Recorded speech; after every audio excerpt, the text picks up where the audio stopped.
Hi, welcome to another Lawn Fawn video, and today we're going to learn how to heat emboss.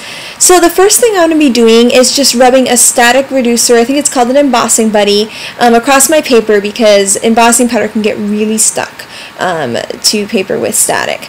Right now I've just brought out a Versamark ink pad. This ink leaves a watermark-like impression on your product. The cool thing about it is that it's really sticky, which means it's perfect for pouring embossing powders on because the powder just sticks to it.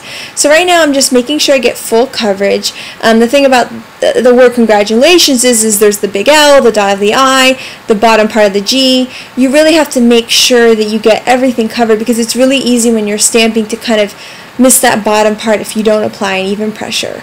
So right now I'm just trying to line things up. This is always my hardest part. I don't know why. Thank goodness for grid lines. You'll see there's the top of my head right now trying to line up over it just so I get that perfectly in the middle position.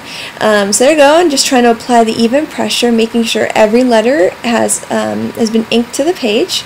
And there you go. You can see that watermark I was talking about before.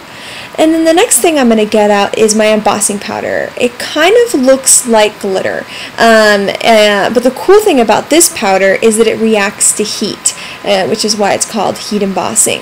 So right now I'm going to pour some over the top, and just be liberal with this. I'm talking like pour your whole container on top of your Versamark ink because you want to make sure that it's covered really liberally.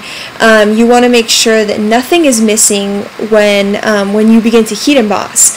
So right now I'm just kind of trying to tap off the glitter, or excuse me, calling it glitter, embossing powder, and it's always hard. I live in a drier climate, so static is just madness. It wreaks havoc with my hair, and it wreaks havoc with heat embossing. So you just kind of have to be careful. Sometimes I use a makeup brush to try to get off some of the little excess that might be on there. That makeup brush is way too big. Get a smaller and get like an eyeshadow brush if you're going to do this. So anyways, that's why I keep messing up and having to put more embossing powder on. But right now I've just gotten all the excess off due to the static, and I'm going to bring out my heat gun. It's by Marvi Uchida. I think I'm saying that wrong, but these heat guns are hotter than a hairdryer. They will burn you. I know from experience. Be careful. You want it to heat up, turn it on. It's a really loud noise, which I'm not showing you, but let it heat up a little bit beforehand, which is what I'm doing right now. I'm letting it blow out like a hairdryer a little bit beforehand, and then bring it to your card and start melting your powder. It literally turns, as you can see, shiny and molten, kind of like a sort of like a lava, and it's just a beautiful shiny 3D effect. Now what you want to make sure is that you don't overburn it. I've actually burned a hole in the paper before. Obviously I'm a dangerous crafter, so be careful. All it needs is to just turn shiny and have that extra coat, and that's it. Alright, so let's speed it up and just watch it in fast motion. It's kind of fun to see this effect in super speed here. So here we go. I'm going to use the heat embossing gun again, and there it is, just turning that beautiful shiny effect. So that's how you heat emboss. It's really simple, really fun. I suggest you try it.